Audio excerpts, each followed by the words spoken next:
大家好，我是小夏。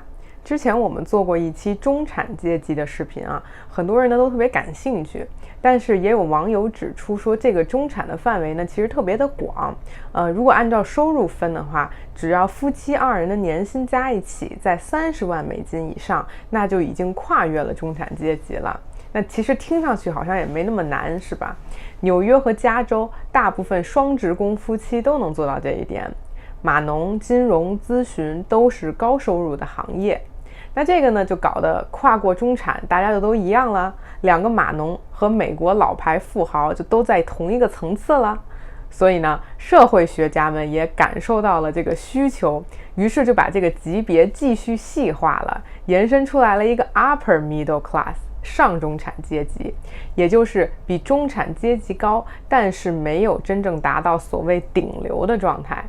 咱们可以来看一下这个划分图啊，中间的50%还是中产，但是再高出来的原本是20%的人，其中的10%左右呢又被划分为了上中产，顶头的10%呢才是真正的 upper class 上层阶级，或者说是有钱人吧。这个上中产的比例在不同的报告上略有区别啊，但是归根结底，从这个细化分级的目的来说，就是想表明真正富有的人还是最上面的10%左右，在此之下的上中产和中产，其实这个界限没有那么明显。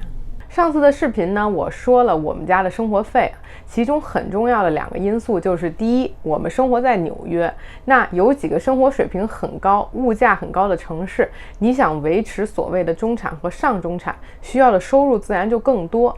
因素2呢，就是我们现在还没有小孩，所以有一些开销呢，我们也给大家讲不了。但是没事啊，这个世界上现在最不缺的就是数据了。我在上中产的各种报告中看到了一个很详细的家庭开销的样例。那这个支出表是按照什么背景做的呢？就是按照如果你生活在 New York City 纽约市曼哈顿岛上，有2个孩子的中年夫妻，如果想要维持上中产阶级的生活，就是已经是全美最高的15%、10%的这部分人了啊。这样的话，一年要花多少钱呢？一个月又是多少钱呢？我现在就来带大家看一看，是不是猛的一看就感觉都是密密麻麻的数字？咱们呢一个部分一个部分的来过一下。首先就是住房，这个住房的条件是曼哈顿里上东区的公寓。上东区这个名词估计大家都不陌生啊，一套大概是230万美元，就是大概1500万人民币吧。这个价格能买到什么样的房子呢？咱们现在就一起去看一下。我用的网站叫 Street Easy， 这是一个专门做纽约房地产的网站啊。咱们来找一下 Upper East 上东区，选定一下价格。咱们看一下这个，差不多是237万美金，是3B， 3个卧室，3个卫生间，1822 square feet， 那就是170平方米吧，差不多。这么算下来的话，1平米不到95000人民币。这让我想起来，前2天我看新闻啊，说邓超、孙俪这对明星夫妇在上海长宁区的豪宅，也就是11万1平。那国内的房价呢，我不评论了啊，欢迎大家留言补充说这个价格到底是个什么水平。那这个消费表上的贷款呢，是按照非常标准的20%首付，80%贷款，30年期，利率3.5%，一个月要还8200多美金。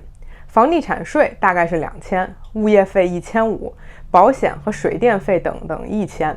那咱们在刚才 Street Easy 上的网站看房子的时候呢，它下面也有数据，和这个基本是一致的，差不出100-200块钱。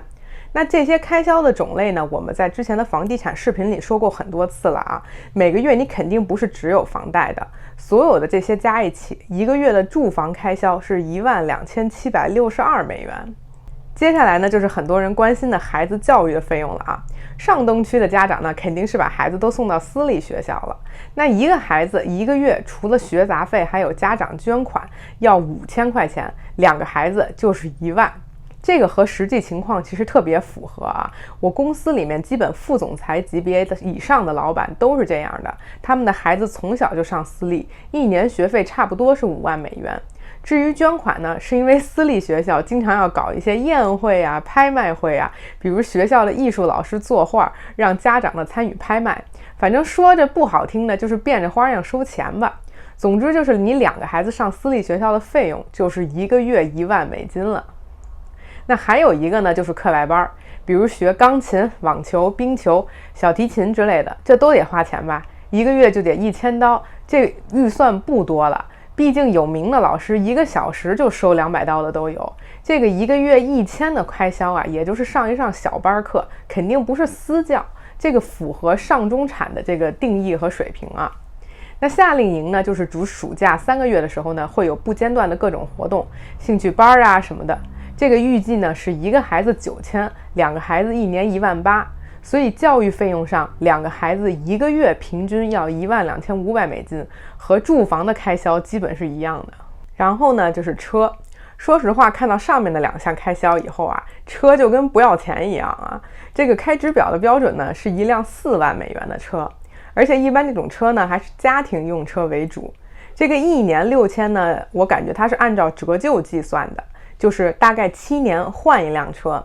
那停车费呢，1个月500，这在纽约市里就是这个价啊。曼哈顿的车位就是这么贵。那其他的车保险、保养、加油等等，1个月花在车上面的总支出呢是1250美金。下一个项目呢是旅游度假。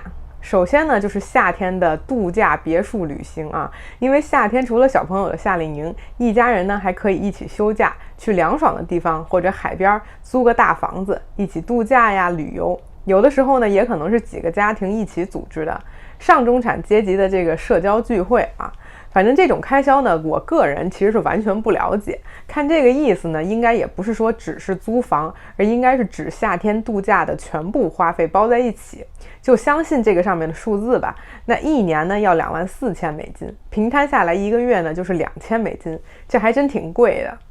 然后就是其他时间呢还会有4周度假，比如年底11月到1月，很多人像感恩节要飞去哪里和其他家里的人团聚啊，圣诞节、新年要出门甚至出国旅游啊。这个预算是出门1周7000美金，4次就是4周，一共28000美金。我觉得还算正常的啊，因为我毕业旅行的时候呢，和我爸妈一起去黄石公园玩了1周，3个大人大概就是花了4到5000美金吧。所以这个预算呢，我觉得完全的合理。那算下来，1年一家4口人花在旅行度假上就是52000美金，平均呢1个月是4333。最后呢就是很多的吃穿啊、日常开销的集合了。出门吃饭1个月1000，按照纽约的物价，我之前也说过，人均50太正常了。那4个人就是200块吧，那这个就算是很基础的了啊。1000也就是说你1个月出门吃5次，如果按1顿250刀算的话呢，也就是1个月出门吃4次，1周1次，完全不过分。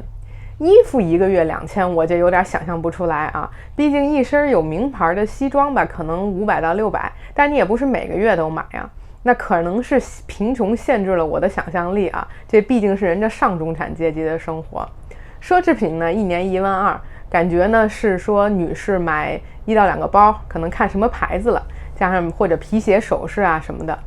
清洁服务，请人来打扫家里1次500，这是差不多的。按照这个房子的面积来算啊，每个月请人来，可能这就是上中产的标准吧。也或者是因为周末还要陪孩子玩，送孩子上兴趣班没有时间。那还有一些其他开销呢，我觉得就是平时的一些其他的任何支出吧。这个上面给出的预算是在1个月5000刀，那总的算下来，这些日常要花掉1个月9000。所以呢，结论就是一个上中产阶级的家庭带2个孩子，在纽约市里1个月的开销是40346，一年呢是48万多美金，这是完完全全的支出啊。那如果考虑到税的话，咱们来倒推一下，你至少要挣多少钱呢？纽约的税率比较高啊，大概就是联邦税、州税什么的全加一起要40%。那拿48万除以60%，这对夫妻一年至少要挣到80万美金的年薪。而且按照这个支出呢，还是月光，也就是说夫妻2人一年挣500多万人民币，还全花光了，你才能在纽约市里过上上中产标准的生活。相比之下，是不是觉得我上一次那个中产阶级的标准过得很可怜呢？欢迎大家留言、评论、转发，还没有关注我们的朋友，快点订阅我们的频道吧。有什么感兴趣的话题，可以留言告诉我，我可以继续给大家做更多更有意思的视频。那咱们今天就到这里了，下期再见，拜拜。